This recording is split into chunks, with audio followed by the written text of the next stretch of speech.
Hello, today we are going to discuss the pathogenesis of COVID-19. It's very important to understand the disease causing mechanism of the killer virus SARS-CoV-2. It helps us to understand the clinical manifestations and also helping in development of the treatment protocols. We'll see the pathogenesis. This is the virus. I am dissecting the virus to know the structures of the virus, which structures present in the virus. See here. Take the knife. I'm dissecting. Yes, now we are clearly seeing the structure. Number one is spike glycoprotein. We call it as S protein. Another one is membrane glycoprotein, M protein. Third one is nucleocapsid protein or N protein. Next is viral RNA. Next one is outer envelope protein. So these four proteins are important structure present in the virus. One is called M protein, envelope protein, nucleocapsid protein and spike protein. Shortly we call it as MENS. MENS. These are all the four proteins present in the virus. These are all involved in the disease causing mechanism, pathogenesis. How? We are going to see now. This is called spike glycoprotein. The main function of the spike glycoprotein is attachment and entry of the virus into the cell. See the image? This is a human cell. It needs a receptor called ACE2, angiotensin converting enzyme 2. It is the target for SARS-CoV virus. And also one more protease called TMPRSS2, transmembrane protease serine 2. It helps in priming of the spike. See the image, you can understand. So the co-expression of these two, ACE2 and TMPRSS2, helps in completion of the viral entry into the cell. See the virus, it attached ACE2 with the help of spike protein and the spike protein priming done by TMPRSS2. After successful attachment, it helps in entry of the virus into the cell. This SARS-CoV-2 spike protein has high affinity to ACE2. Because of that reason, it has high transmissibility. It is easily spreading because it has high affinity to ACE2, which is exhibited by almost many cells, many epithelial cells in the respiratory tract, renal, brain and many systems. Next is, once it successfully enter into the cell, as usual any other virus, how it multiplies, it also multiplies. Viral attachment, entry of the nucleocapsid into the cell. Next important thing is RNA replication. It multiplies in the cytoplasm with the help of RNA dependent RNA polymerase, we shortly call RDRP enzyme. After multiplication, they all will assemble and final stage is release. Basically, it's a enveloped virus. So the release is by a process called budding. It releases from one cell by a process called budding. Once it came out of the cell, it will go and infect another cell. That is the viral multiplication mechanism. Next is other important factors. Spike protein for attachment. This is membrane glycoprotein, mainly for transmembrane transport of nutrients. It helps in formation of the envelope and it helps in release by a process called budding. Next is envelope protein. It is made up of lipid bilayer. The inner layer is made from the host. The inner layer is made by the virus and the outer layer derived from the host. And nucleocapsid, both envelope protein and nucleocapsid, the important function, they interfere with the host immune response. They alter the host immune response or interfere with the host immune response, which leads to the different clinical manifestations. Next is, see important, this is the virus. It has direct toxic effect on the macrophage, natural killer cells, dendritic cells, or it affect the type 1 and type 2 alveolar cells they secretes the inflammatory mediators a signal. They can affect the natural killer or macrophage or dendritic cells. What they do, they secrete interleukin 6. Everybody's talking about interleukin 6 today. That main topic is based on interleukin 6. So what is the basic function of interleukin 6? Number one, it affects the liver, which leads to increase in C-reactive protein, serum amyloid A, ferritin, fibrinogen, and hepcidin.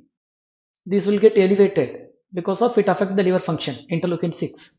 So because of that reason, we are seeing CRP elevated. CRP may be elevated in many other conditions. It's a surrogate marker for COVID infection.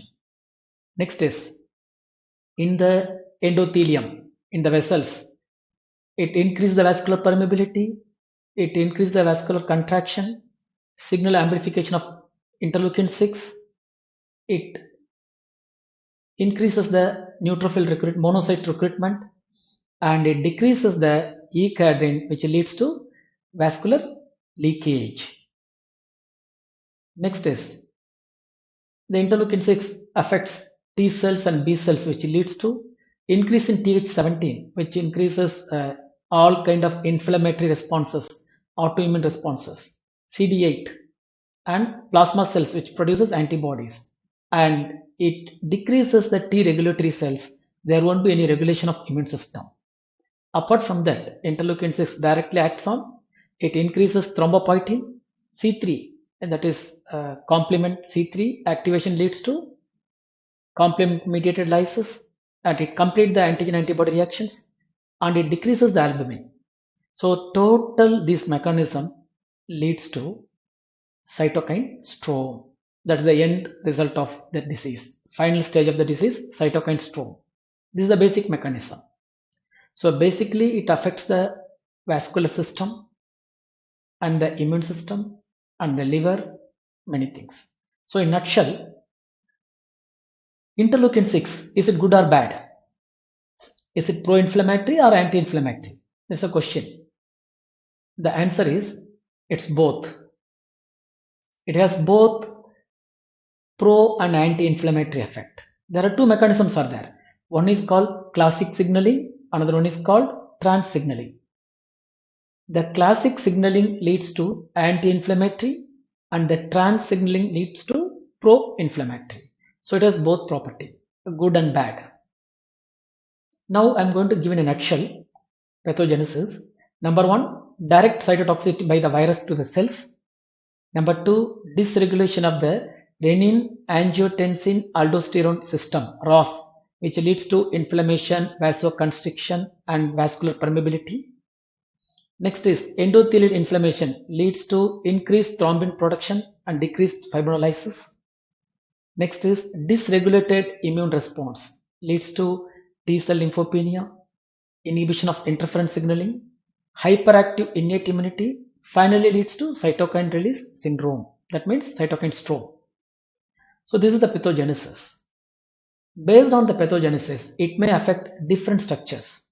See the picture. All interleukins may leads to affect the liver, lung, kidney, heart, and gastrointestinal tract.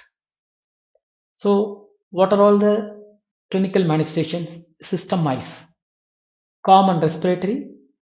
It causes very upper respiratory cough, sore throat, breathlessness, hypoxia, pneumonia, interstitial pneumonia, and finally SARS, severe acute respiratory syndrome.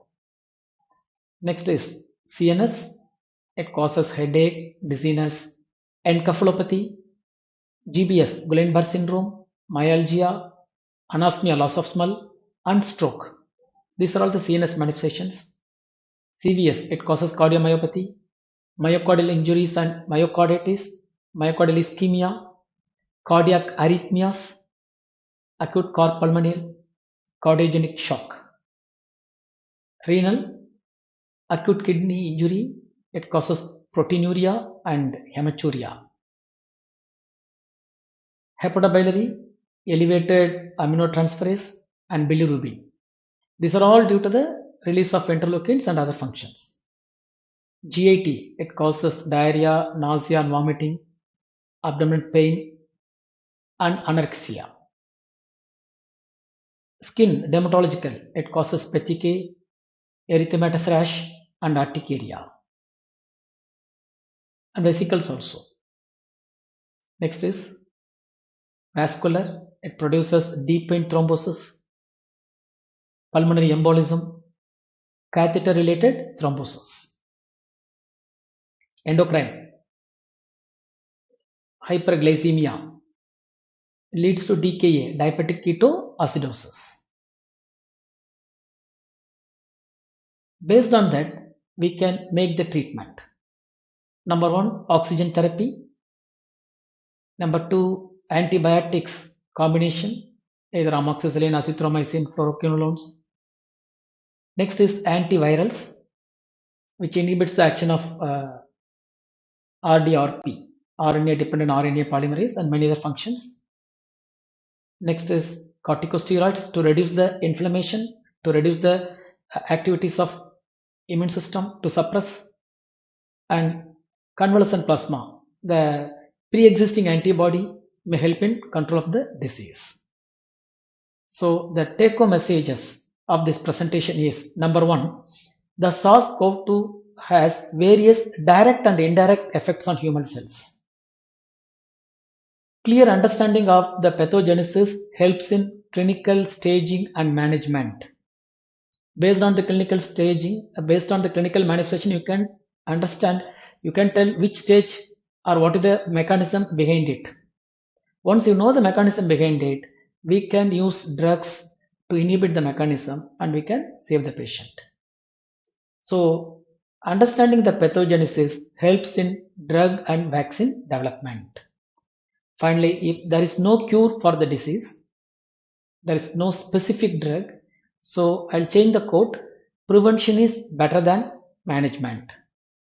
Hope you people understand the pathogenesis of COVID-19. So thanks for watching this video. This is my YouTube channel. Subscribe it. Thanks again.